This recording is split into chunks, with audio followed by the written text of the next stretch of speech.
어느 교회에 불평 많은 집사님 한 분이 있었습니다. 그분은 태초에 아담과 하와가 범죄한 일에 대해서 매우 불만을 가지고 계셨는데, 조금만 힘들고 어려우면 아담과 하와가 선악과를 따먹지만 않았어도 우리가 이렇게 고생하는 게 아닌데, 이러면서 불평을 했습니다. 근데 그 원망과 불평이 점점 더 심해져 가지고 나중에는 무슨 일만 생기면 모든 책임을 아담한테 돌리는 거예요. 그러니까 어느 날 목사님이 이 집사님을 집으로 이렇게 초청을 했습니다. 그래서 저녁 식사를 대접하는데 음식을 아주 잘 차려놨어요. 그리고 식사 기도를 마친 후에 막 식사를 시작하려고 하는 찰나에 밖에 손님이 온 겁니다. 목사님이 밖으로 나가면서 자 장로님, 우리 식사 기도 했으니까 장로님 먼저 식사하시라고. 그러면 저는 나갔다 와서 같이 먹겠다고 그럽니다. 저는 잠깐 손님을 만나오겠습니다. 그런데 장로님, 그러면서 이제 이 목사님이 하시는 말씀이, 식탁 가운데에 있는 뚜껑이 있는 그릇은 절대로 건드리지 마십시오. 장로님, 그건 열어보시면 안 됩니다. 대신 다른 거 다 있으니까 다 맛있게 드시고 오십시오. 제가 밖에 나갔다가 들어와서 열어드리겠습니다. 이런 거예요. 그리고 이제 목사님 나가셨습니다. 그러니까 이 장로님이 이제 다른 음식들을 맛있게 먹고 있는데 너무 궁금한 거예요. 이게 도대체 이게 뭐가 있길래 목사님이 이걸 열어보지 말라 그랬나. 그러다가 이게 안 참아지잖아요. 참다 궁금해서 어쩔 줄 모르니까 결국 그것을 살짝 열어봤는데 갑자기 후다닥 그러면서 그 안에서 새 한 마리가 날라오는 거예요. 새가 방에 이리저리 그냥 쫓아 돌아다니고 있는데, 목사님 들어오시기 전에 어떻게 해야 됩니까? 빨리 새를 잡아서 집어넣어야 되니까 방 한 구석 새가 날아다니는 거 쫓아다니면서 새를 잡으려고 하는데 이게 잡혀집니까? 방 안에는 먼지만 자욱하게 되는 그 순간 이제 목사님이 들어온 그 광경을 지켜본 거예요. 장로님, 제가 열지 말라 그랬잖아요. 왜 여셨습니까?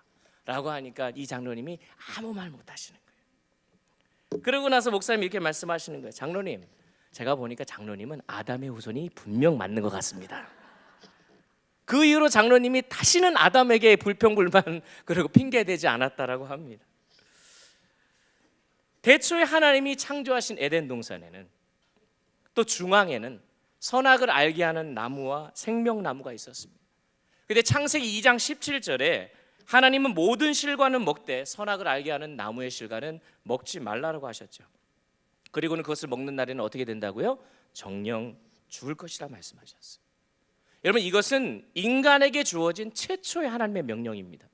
그리고 또 인간에게 주어진 최초의 선택 상황입니다. 그래서 우리는 종종 이런 생각합니다. 하나님은 도대체 왜 선악과를 만드셨을까? 또 왜 우리에게 자유의지를 주셔서 인간으로 하여금 선악과를 따먹게 하셨을까? 사실 이 질문들은 신학적으로 매우 어려운 질문들입니다. 하지만 그렇다고 해서 우리가 간과해서는 안 될 매우 중요한 질문들이기도 합니다. 오늘 우리가 읽었던 이 창세기 3장의 말씀, 특별히 이 선악을 알게 하는 나무에는 너무나 중요한 영적인 의미가 담겨 있는데, 우리가 그것을 하나하나 좀 살펴보면서 도대체 하나님께 선악과를 왜 만들어 놓으셨고, 또 선악과를 만드실 뿐만 아니라 우리에게 자유의지를 주셔서 그러한 어떤 위험에 처하게 하셨는지를 함께 살펴보면서 하나님의 뜻을 발견하는 이 밤 되기를 소원합니다. 창세기 1장 27절에서 하나님께서 사람을 만드십니다. 그리고 28절에서 하나님은 인간으로 하여금 세상의 모든 만물을 다스리라고 하십니다. 그리고 2장 19절에 가보니까 인간으로 하여금 세상의 그 모든 생물들에게 어떻게 하냐면 이름을 붙이게 하세요. 근데 여러분, 가만히 생각해 보면 만물을 지으시고 다스리시는 권세, 만상의 이름을 주시는 권세는 오직 하나님의 영역입니다. 이사야 40장 26절에서 이렇게 기록하고 있습니다. 너희는 눈을 높이 들어 누가 이 모든 것을 창조하였나 보라. 주께서는 수요대로 만상을 이끌어내시고 그들의 모든 이름을 부르시나니 그의 권세가 크고 그의 능력이 강함으로 하나도 빠짐이 없느니라. 다시 말하면 창조하시고 다스리시고 이름을 붙이시는 권세는 누구의 영역이라고요? 하나님의 영역이라는 것입니다. 그런데 그중 다스리는 권세와 이름을 붙이는 권세를 아담에게 주셨다라는 거예요. 즉 창조의 영역을 제외한 다른 하나님의 영역을 인간에게 허락하셨다라는 사실입니다. 그러니까 지금 이게 무슨 말인가 하면은 인간은 하나님의 속성과 권한을 나누어 가진 아주 특별한 존재일 뿐만 아니라 피조물 중에서 유일한 피조물이라는 거예요. 이것은 하나님께서 인간을 만드실 때 하나님과 같은 존재로 만드셨다는 것을 의미합니다. 그만큼 저와 여러분은 존귀한 존재라는 것입니다. 하지만 하나님과 인간 사이에는 유일한 경계가 있었습니다. 그것이 바로 오늘 우리가 읽었던 선악을 알게 하는 나무입니다. 창조주와 피조물의 경계를 알려주는 것이 바로 이 선악을 알게 하는 나무였고, 명령하시는 왕으로서의 하나님과 그 명령에 순종하는 백성으로서의 그 정체성을 구분할 수 있는 유일한 기준이 뭐냐면 이 선악을 알게 하는 나무라는 거예요. 여러분 가만히 보십시오. 인간에게는 모든 것이 주어졌었습니다. 심지어 자유의지까지 허락하셨는데 이 자유의지는요, 인간 스스로 선택할 수 있는 그런 자유의지입니다.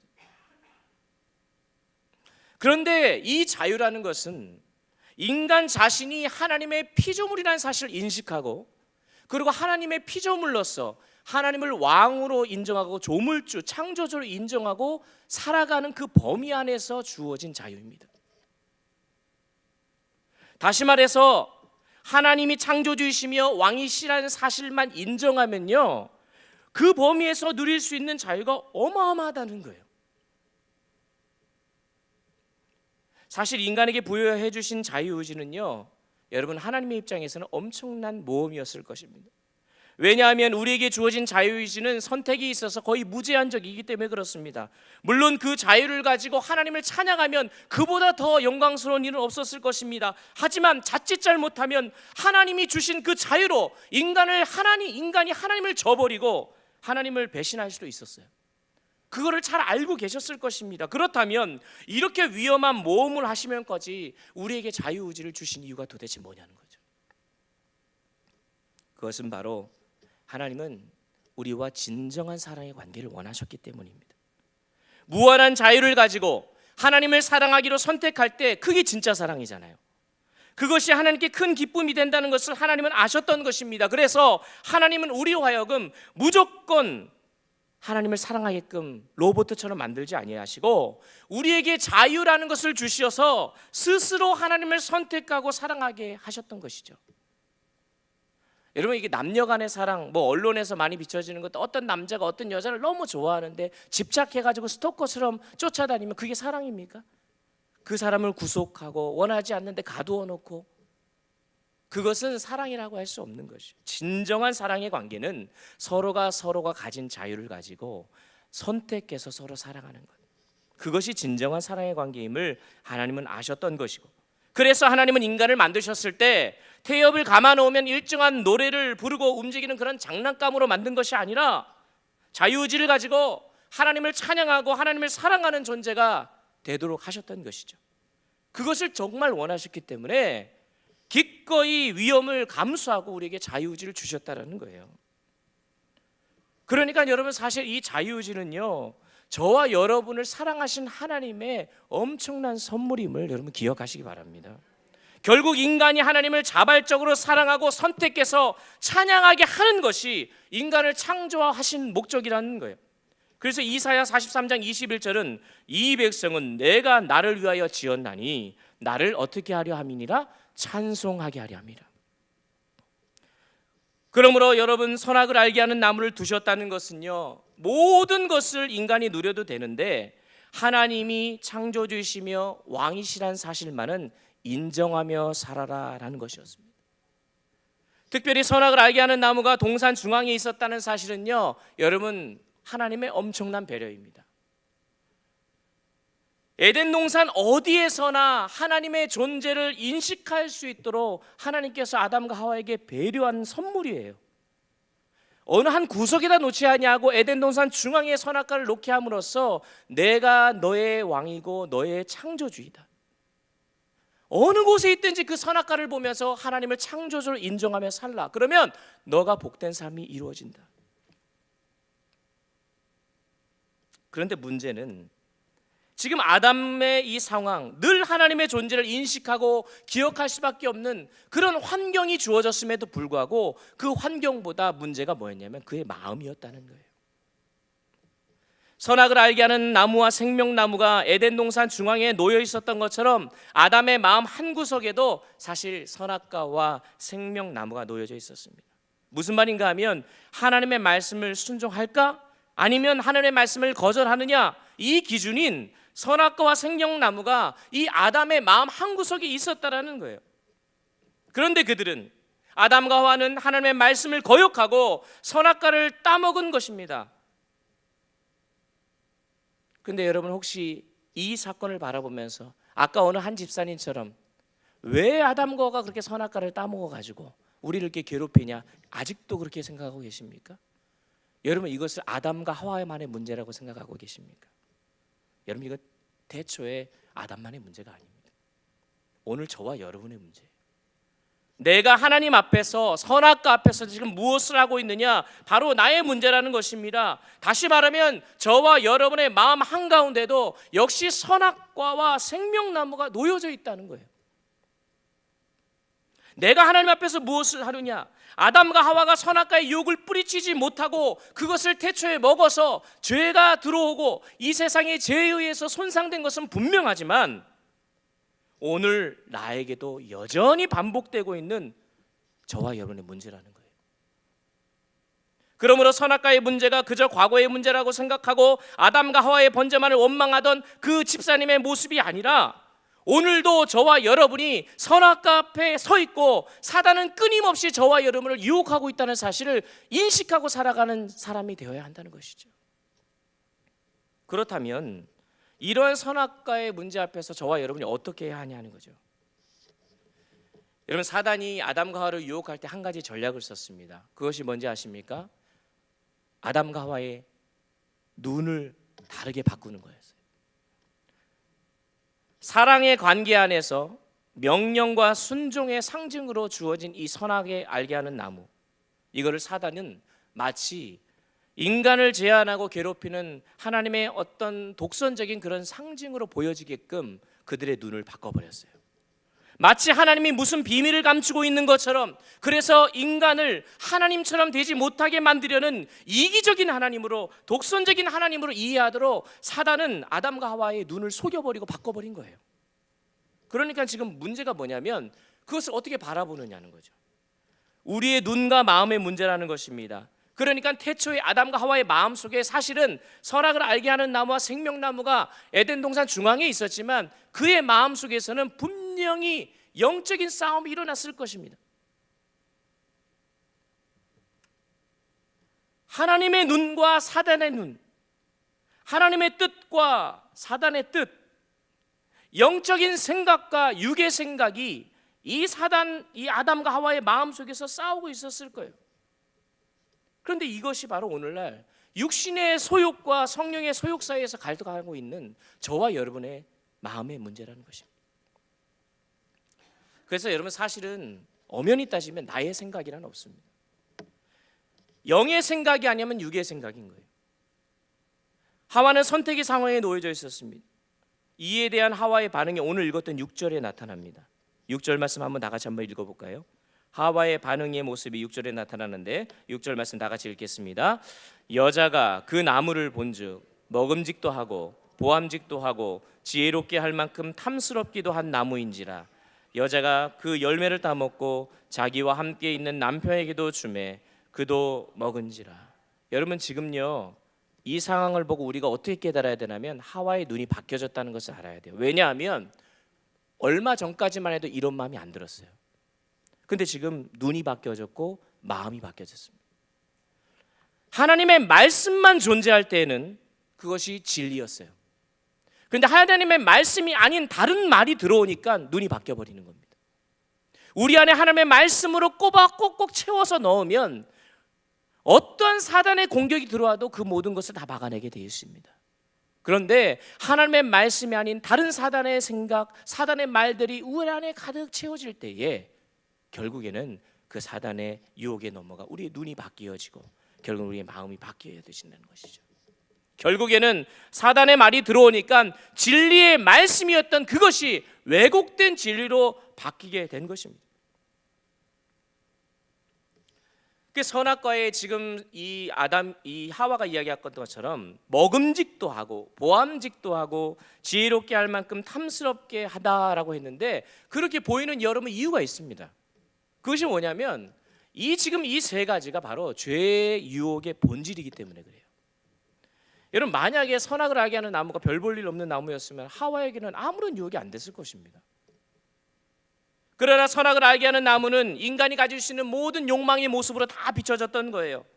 이것을 먹으면 마치 먹고 사는 문제가 다 해결될 것처럼, 이것을 먹으면은 내가 가질 수 있는 어떤 욕망의 모든 부분들, 내가 원하는 극도의 쾌락을 다 얻을 수 있을 것처럼 그렇게 보암직하기도 했고, 또 내 삶을 내 뜻대로 먹고 살아갈 수 있다고 생각하고 그 속에서 지혜를 얻을 수 있을 것처럼 지혜롭게 할 만큼 탐스럽기도 해 보이는, 그것이 바로 선악을 알게 하는 나무였다는 거예요.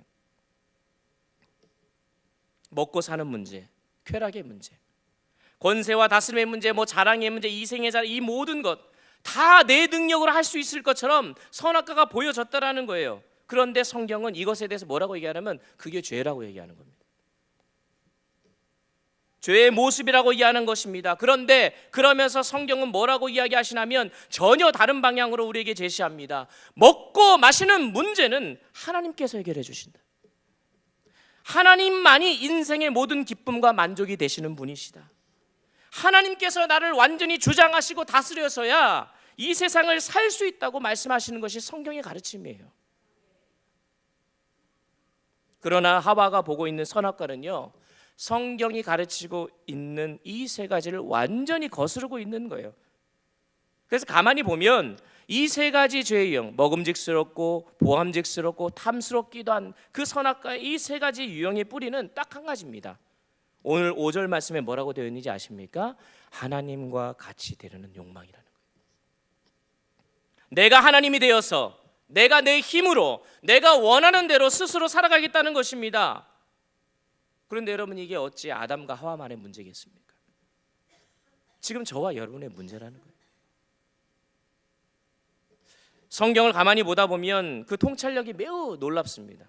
여러분, 우리가 짓고 있는 수많은 죄들 중에서 방금 이야기했던 이 세 가지 유형에 들어가지 않는 게 없어요.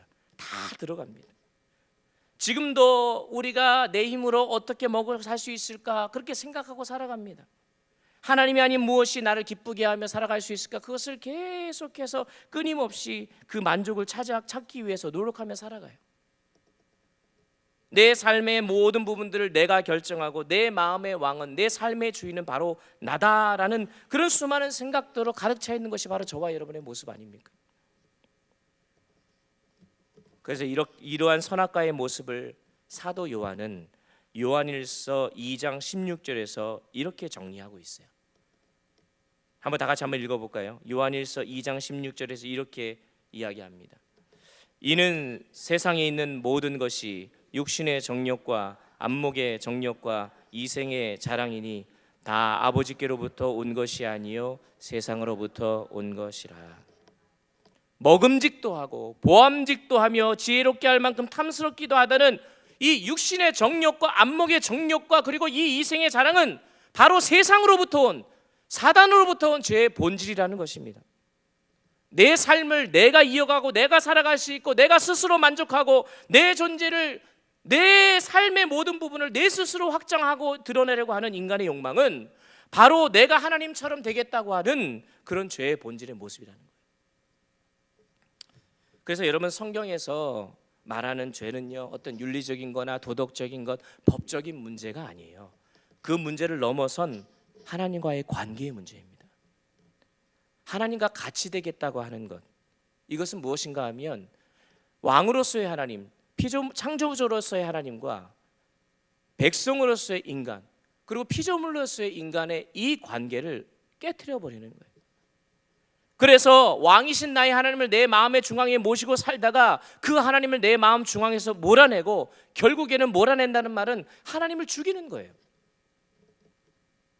하나님께서 주신 귀한 선물이 무한한 자유의지를 가지고 뭘 한 거예요? 내 마음속에서 누구를 몰아낸 겁니다? 하나님을 몰아낸 거예요. 그리고 하나님을 죽이는 것을 내가 선택한 겁니다. 그러므로 하나님을 죽이는 것은요, 여러분 십자가에서만 예수님이 죽으신 것이 아니라 그 십자가 사건 이전에 이미 저와 여러분의 마음속에서 우리는 하나님을 죽인 거예요. 그러니까 선악과는 아담과 하와가 따먹은 게 아니고요, 내가 선악과를 먹은 것이고 내가 하나님처럼 되려고 했고 나도 내 안에서 하나님을 죽인 것입니다. 여러분, 아버지가 자식이 어떤 잘못을 해도 용서할 수는 있습니다. 하지만 아무리 그래도 아버지를 죽이려고 하는 자식은 용서하기 참 힘들 거예요. 그러니까 지금 스스로 영원히 존재하시는 하나님, 사실 이 하나님을 죽이려고 해도 절대로 죽지 않으시는 분이시잖아요. 영원하신 분이시잖아요. 그런데 이 아버지를 죽이려고 인간을 한다는 거예요. 그렇게 해도 불가능할 뿐만 아니라 결코 용서받을 수 없는 일을 하고 있는 것이죠. 여러분, 어떻게 피조물이 창조물을 죽이려고 합니까? 창조주를 죽이려고 합니까? 결코 용납될 수 없는 것입니다. 그러니까 하나님께서 인간을 죽음으로 내모신 것이 아니라 엄연히 따지면 하나님을 죽이려고 하는 우리 인간 스스로가 죽을 수밖에 없는 운명에 놓여진 거예요.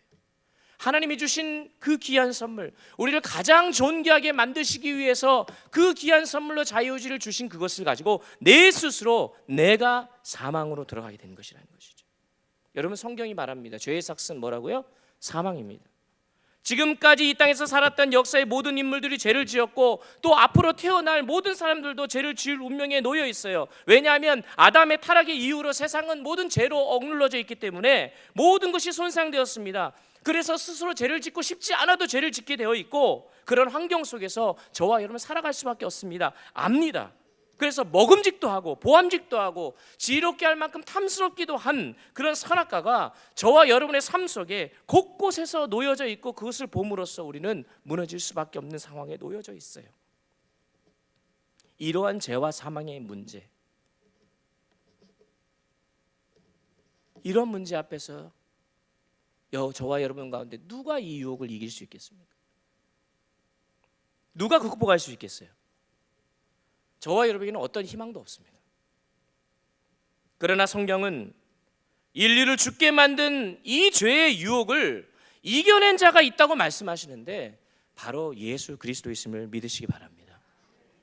여러분, 마태복음 4장과 누가복음 4장에 보면 마귀는 그 아담 이후에 제2의 아담이라고 하는 이 예수님을 광야로, 성령이 이끌려 이제 예수님이 광야로 들어가지만 거기서 마귀가 예수님을 유혹합니다. 마귀는 아담에게 유혹했던 것처럼 동일하게 예수님을 유혹합니다. 돌을 어떻게 하라? 떡이 되게 해라. 성전에서 뛰어내려라. 사단이 지배하고 있는 이 세상에 사단을 왕으로 인정하고 그것을 절해라. 이 말은 뭐냐면 예수님께 사단이 이렇게 얘기하는 겁니다. 너 이거 할 수 있지 않냐? 할 수 있으니까 먹고 사는 문제 네가 스스로 한번 해봐라. 예수님께 그렇게 얘기하는 거예요. 세상이 보기에 멋있어 보여질 기회를 내가 너에게 주겠다. 여기서 뛰어내려라. 한번 보여주라는 거예요. 어차피 너 살아날 거 아니냐. 지금 세상을 지배하고 있는 것처럼 보이는 그 사단 앞에 딱 한 번만 절하라는 거예요. 먹음직한 육신의 정욕, 보암직한 안목의 정욕, 지혜롭게 하는 이생의 자랑을 예수님께 선택하라고 지금 유혹하고 있는 것입니다. 이에 예수님은 뭐라고 말씀하세요? 사람이 하나님의 말씀으로 사는 것이다. 그렇게 말씀하셨고 눈에 보이는 것으로 하나님을 높이는 거짓 믿음에 하나님은 결코 좌우되는 분이 아니시다. 오직 하나님만 섬기고 그를 섬기라고 하시면서 이 사단의 유혹을 완전히 이기셨습니다. 마음과 눈을 흐리게 하고 혼돈을 주고 또 하나님의 말씀과 다른 해석을 자꾸 제공하려는 그 육신의 소욕을 완전히 예수님께서는 끊어버리신 것입니다. 첫째 아담이었던 아담은 그 육신의 정욕과 안목의 정욕과 이생의 자랑 앞에 끊어져서 그 유혹을 뿌리치지 못했지만 제2의 아담으로 오신 이 예수 그리스도께서는 그 육신의 소욕을 완전히 이기신 것입니다. 여러분, 이것을 믿으십니까? 여러분, 아담한테는 모든 것이 주어졌었어요. 모든 것이 주어진 환경에서 딱 한 가지 하지 말라는 것만 해요. 하지만 예수님은 아무것도 할 수 없는 상황에서 하나님이 원하시는 딱 한 가지를 합니다. 모든 인간은 죄를 선택합니다. 하지만 하나님의 아들이신 예수님은 하나님께 복종하기를 선택하셨습니다. 예수님의 자유의지로 선택하신 거예요. 첫째 아담은 불순종하여 범죄하였지만 두 번째 아담이신 예수님은 순종하신 것입니다. 여러분, 죄의 삭은 사망이지만 순종은 생명입니다. 그래서 어둠과 죽음 속에 있는 인류에게 예수님께서 순종하심으로 말미암아 구원의 빛을 뚫어주신 거예요. 이것이 바로 복음입니다. 여러분, 예수가 인류의 희망됨을 여러분 믿으십니까? 예수가 세상의 유일한 소망이며 천국의 기쁨 되는 줄 믿으시길 바랍니다. 그러면 이 죄의 문제를 해결할 수 있는 조건을 가지신 분은 오직 예수님밖에 없잖아요. 여러분 믿으십니까? 예수님밖에 없어요. 예수님께서 전 인류가 넘어졌던 이 육신의 정욕, 안목의 정욕, 이생의 사랑, 이 죄의 문제를 예수님만이 이겨내셨잖아요. 어쨌든 죄를 졌으면 죄인이 죄값을 받는 것이 당연해요. 그런데 죄 없으신 분이 그 죄값을 대신 받는다면 어떻게 되는 겁니까? 그 죄가 대신 갚아지는 겁니다.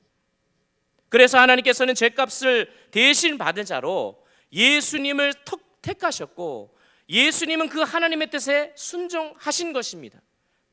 이제 선악을 알게 하는 나무로부터 시작된 이 죄의 문제, 이 지긋지긋한 죄의 문제를 해결할 수 있는 방법이 생겼습니다. 무엇입니까?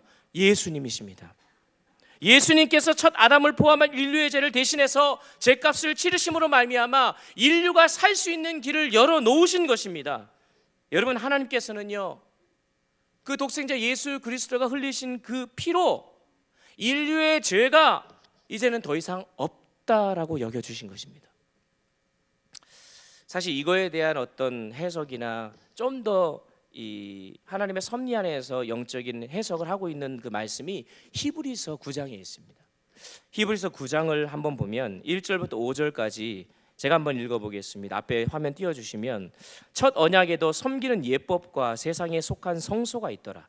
예비한 첫 장막이 있고 그 안에 등잔대와 상과 진설병이 있으니 이는 성소라 일컫고, 또 둘째 휘장 뒤에 있는 장막을 지성소라 일컫나니 금향로와 사면을 금으로 산 언약궤가 있고 그 안에 만나를 담은 금 항아리와 아론의 쌍난 지팡이와 언약의 돌판들이 있고 그 위에 속죄소를 덮는 영광의 그룹들이 있으니 이것들에 관하여는 이제 낱낱이 말할 수 없노라 라고 이렇게 되어 있습니다. 여러분, 모세와 이스라엘에게 주어진 언약궤, 이것은 하나님의 임재의 상징입니다. 그런데 언약궤 안에 몇 가지가 들어있다고요? 총 3가지가 들어있습니다.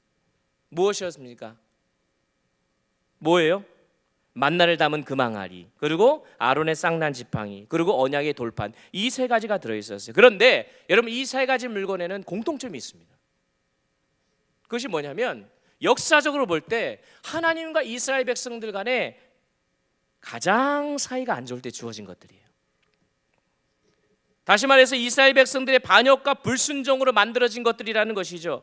만나는요, 민수기 11장에서 하나님께서 이스라엘 백성들을 먹여 살리지 못할 것이라는 이스라엘 백성들의 의심과 불평 속에서 주어진 것이에요. 그리고 그 기적 같은 만나를 먹으면서도 맨날 똑같은 것만 먹는다고 불평합니다. 여러분, 아론의 쌍난 지팡이는 민수기 17장에 나오는 그 모습을 보면 반역한 자의 표징이라 이렇게 기록하고 있어요. 하나님께서 부여하신 그 리더십에 대해서 순종하지 않습니다. 그거에 대해 도전합니다. 하나님의 지혜가 아니라 자신들의 지혜로 이 광야를 이끌어 보겠다. 잘못된 자들의 교만으로 주어진 것이 바로 이 아론의 쌍난 지팡이입니다.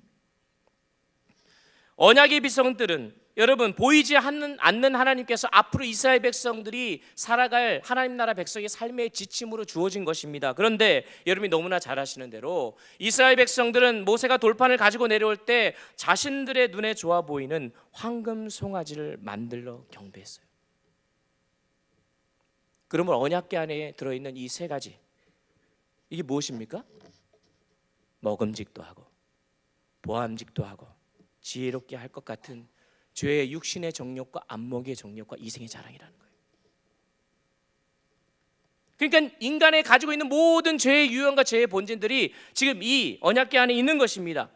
그러면서 하나님께서는 이 모든 죄악들의 유형들을 한꺼번에 다 집어넣어 놓으시고 이 죄들을 보시면서 이스라엘 백성들에게 진노하셔서 그들을 멸하셔야 하지만 하나님께서는 이 죄들을 보시고 어떻게 하셨어요?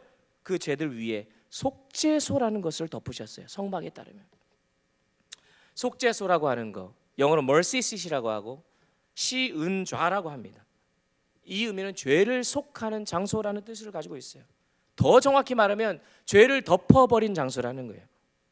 하나님께서 인간의 죄를 덮은 곳이라는 것입니다. 하나님께서 선악과로부터 일어난 모든 인간의 죄의 유형들을 다 집어넣으시고 속죄소로 덮으셨다는 하나님의 섭리가 여기에 담겨 있는 거예요. 여기서 여러분 반드시 깨달을 게 뭐냐면 죄를 덮고 있는 속죄소라는 것에는 매우 중요한 영적인 원리가 담겨져 있어요. 여러분, 죄는 그대로 있어요. 그런데 하나님께서 죄를 덮어주셔서 죄를 없는 것처럼 생각해 주셨다는 거예요. 그게 은혜 아닙니까, 여러분? 분명히 죄가 있지만 없는 것처럼 덮어주셨다는 거예요. 히브리서 9장 5절 방금 읽었던 이 말씀의 속죄소라는 단어가 헬라어로 히라스테리온이라는 단어예요. 그런데 이 단어가 동일하게 쓰여져 있는 성경 구절이 있어요. 우리가 그 말씀 한번 읽어봤으면 좋겠습니다. 로마서 3장 25절을 읽어보겠습니다. 로마서 3장 25절 말씀 다 같이 읽겠습니다. 이 예수를 하나님이 그의 피로써 믿음으로 말미암는 화목제물로 세우셨으니 이는 하나님께서 길이 참으시는 중에 전에 지은 죄를 간과하심으로 자기의 의로우심을 나타내려 하심이라. 아멘. 여러분, 히브리서에서 방금 읽었던 이 속죄소 히라스테리온이라는 이 단어는요, 로마서 3장 방금 읽었던 25절에 화목제물이라는 단어로 번역되어 있어요. 첫 언약의 은혜의 상징이었던 속죄소 시은자 이 히라스테리온이 사도 바울은 어떻게 해석을 했냐면 새 언약에서 무엇인지 그 실체를 이렇게 드러내어 주는데, 만나 아론의 쌍난 지팡이 언약의 이 돌판으로 상징되는 육신의 정욕과 안목의 정욕과 이생의 자랑이라는 인류의 이 모든 죄를 무엇으로 덮었냐 얘기하냐면 예수 그리스도가 화목제물 되셔서 덮어주셨다고 얘기하는 거예요. 모든 죄의 유혹을 이겨내신 예수의 피로 덮으셨다는 거예요. 사랑하는 성도 여러분, 예수의 피가 우리의 죄를 덮으신 줄 믿으시기 바랍니다. 하나님께서는 더 이상요 저와 여러분의 죄를 보시지 않고 죄를 덮으셔서 예수님의 피만 보시고 우리의 죄를 없다고 여겨주신 거예요. 여러분, 이것이 복음 아닙니까? 인류의 죽음의 문제를 하나님이시자 아들이신 예수 그리스도께서 화목제물 되셔서 히라스테리온이 되셔서 대신 죽으심으로 저와 여러분을 살리신 줄 믿으시길 바랍니다. 그러니까 인간은 예수의 죽으심으로 살 수 있다는 것이 복음인 거예요. 십자가는요, 내 죄를 가리기 위해서 예수님께서 대속의 죽음을 하셨다는 상징인 것이고, 또 예수께서 흘리신 그 거룩한 피, 그 보혈의 피는 여러분과 저를 적셔서 살게 해주신 그러한 은혜의 상징임을 믿으시기 바랍니다. 그래서 우리는 예수의 피를 의지해서 하나님 앞에 나아갈 수 있게 되어진 것이에요. 사랑하는 성도 여러분, 예수의 보혈은 하나님 앞에 나아가는 능력이 되는 걸 믿으시기 바랍니다. 뿐만 아니라 오늘 저와 여러분을 살아가는 삶을 살아가는 데 있어서 죄와 죄의 욕망과 죄의 유혹과 죄의 정욕을 이기게 하는 능력이 됨을 기억하시기 바랍니다. 거기서 끝나는 게 아니에요. 나는 할 수 없지만 다른 사람을 용서하게 하고 다른 사람을 사랑하게 하는 근거가 바로 예수의 피입니다. 예수의 십자가 앞에 여러분, 우리 모두는 어떤 자들이에요? 용서받은 자들이에요. 그러니까 사실은 교회는요, 다름 아닌 용서받은 자, 다시 말하면 예수의 피로 용서받은 죄인들의 공동체예요. 저와 여러분이 용서받은 자예요. 죄가 있는데 용서받은 자들이라고요. 그런데 뭐가 잘났다고 다 의인인 척하고 살아가냐는 거죠. 이 대속의 은혜 앞에 뭘 우리가 해야 되겠습니까? 예수님께서는 새 언약의 중보자여 희생됨을 되시기 전에 십자가에 달리시기 바로 전 제자들에게 이렇게 말씀하십니다. 요한복음 13장 34절 35절에 새 계명을 너희에게 주노니 뭐라고요? 서로 사랑하라. 내가 너희를 사랑한 것 같이 너희도 서로 사랑하라. 너희가 서로 사랑하면 이로써 모든 사람이 너희가 내 제자인 줄 알리라. 여러분, 예수의 피는요, 우리를 죄 없다 하시는 속죄의 도구입니다. 맞습니다. 그런데 이 예수의 피는 저와 여러분, 우리 교회가 하나 되어야 하는 예수님의 명령의 근거이기도 합니다. 그래서 우리가 예수 그리스도의 십자가를 날마다 묵상하자 말로 하면서 우리가 항상 묵상하는 것은 우리 죄를 대속해 주신 예수님의 은혜에 대해서는 묵상 정말 잘하고 감사도 잘하는데 예수님께서 우리에게 주신 세 계명에 대해서는 생각을 안 해요. 여러분, 예수님께 은혜에 감사할 뿐만 아니라 십자가를 바라보며 생각할 때 예수님께서 우리에게 주신 세 계명을 반드시 기억하시기 바랍니다. 서로 사랑하라 하셨으면 서로 사랑해야 돼요. 예수님께서 우리 죄를 위해서 대신 죽어주셨잖아요. 그런데 우리가 서로 사랑하지 않으면 예수님의 피가 뭐가 되는 거예요? 내가 너희를 사랑하고 같이 너희도 사랑하라는 거예요. 예수님은 온 인류의 죄를 대신해서 자신의 피를 다 쏟으셨어요. 근데 세상 사람들은 예수님이 인류를 위해서 피를 다 쏟았다는 증거가 도대체 어디 있냐고 우리한테 물어요. 그런데 예수님은 성경에서 뭐라고 얘기하시냐면 바로 저와 여러분이 서로 사랑하는 모습을 보고 세상 사람들이 우리가 예수님의 제자인 줄 알게 될 것이라 말씀하는 거예요. 그래서 예수 믿은 증거 중에 가장 큰 변화가 뭔지 아십니까? 눈이 변화되는 거예요. 나를 사랑하던 나의 삶에서 그 눈을 바꿔서 형제를 사랑하고 더 나아가 원수까지도 사랑하는 삶으로 변화되는 것. 원수가 나의 형제처럼 보이는 것. 이것이 가장 뚜렷한 특징입니다. 성경에 나타나는 많은 인물들이 다 그렇지 않습니까? 나를 위해 예수님께서 피를 흘리신 것처럼 저 형제 자매를 위해서도 예수님이 피를 흘리셨구나. 그런데 내가 어떻게 그 이들을 정죄할 수 있겠냐? 그러므로 여러분, 교회는요 사실 하나님의 말씀을 배우는 곳이기도 하지만 그 말씀을 배운 곳을 끝나는 것이 아니라 배운 것을 연습하는 곳이 교회예요. 그 사랑하라고 하셨으면 배운 대로 교회에서 사랑을 연습하셔야 됩니다. 여러분의 가정에서, 여전도회에서, 구역에서, 교회 안에서 이 사랑을 연습하십시오. 형제와 자매의 연약한 잘못을 참아주고 좀 기다려주고 또 막아주고 자기를 희생하여서 덮어줘야 돼요. 이게 예수님의 제자들의 모습입니다. 물론 쉬운 일이 아니죠. 이것은 나를 죽여야 가능한 일입니다. 예수님이 피 흘리셨던 것처럼 내가 피 흘리는 마음으로 내가 이 말은 하고 싶지만 좀 참자. 내가 정말 이 행동을 해가지고 저 사람 어떻게 해보고 싶은데 좀 참자. 형제를 위해서 하고 싶지 않지만 그래도 내가 희생해서 덮어주자. 이것이 대속의 은혜를 누리는 제자의 모습이라는 거예요. 바로 이러한 사람들의 모임이 우리 창신교회의 모습이 되기를 간절히 소원합니다. 비난과 냉소와 다툼과 미움이 가득한 교회라면 여러분 예수님의 희생은 아무 소용이 없어요. 여러분 기억하시기 바랍니다. 사랑은요 명령입니다. 사랑은 올라오는 어떤 이런 따뜻한 갑작스럽게 나오는 그런 감정이 아니라 하나님의 명령하신 것에 대해 순종하는 것이 사랑이에요.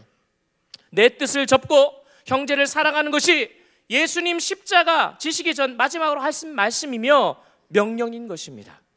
사랑하는 성도 여러분, 저와 여러분의 삶 지금 이 앞에 선악을 알게 하는 나무가 여전히 놓여져 있습니다. 그 나무는요 먹음직하고 보암직하고 탐스럽기도 해서 우리의 육신의 정욕과 안목의 정욕과 이생의 자랑의 모습으로 오늘도 저와 여러분을 유혹하고 있습니다. 하지만 여러분 우리에게는 그 모든 유혹을 능히 이기신 예수 그리스도의 능력이 있음을 믿으시기 바랍니다. 그러므로 자신이 희생됨을 대하셔서 우리의 모든 허물과 죄를 덮으신 예수의 보혈의 피 히라스테리온이 되신 그 예수님의 그 놀라우신 은혜, 그래서 그 피를 힘입어서 오늘도 주님 앞에 예배할 수 있는 것이고 그 피 때문에 그 완전하신 사랑 앞에서 저와 여러분은 그 세 계명을 기억하면서 서로 용서하고 사랑해야 하는 것입니다. 이것이 바로 저와 여러분을 향한 하나님의 사랑인 줄 믿으시기 바랍니다. 그리고 하나님의 뜻이죠. 바라기는 우리 창신성결교회가 예수의 피로 하나 되어서 서로 사랑하는 그러한 은혜의 공동체, 믿음의 공동체가 되길 주의 이름으로 축원합니다. 우리 시간 함께 찬양 한 곡하고 기도하겠습니다. 찬송가 268장을 우리 함께 힘차게 박수하시면서 함께 찬양하고 오늘 말씀 붙들고 기도하고 또 공동 기도 제목들을 가지고 오늘 밤 함께 기도하기를 원합니다.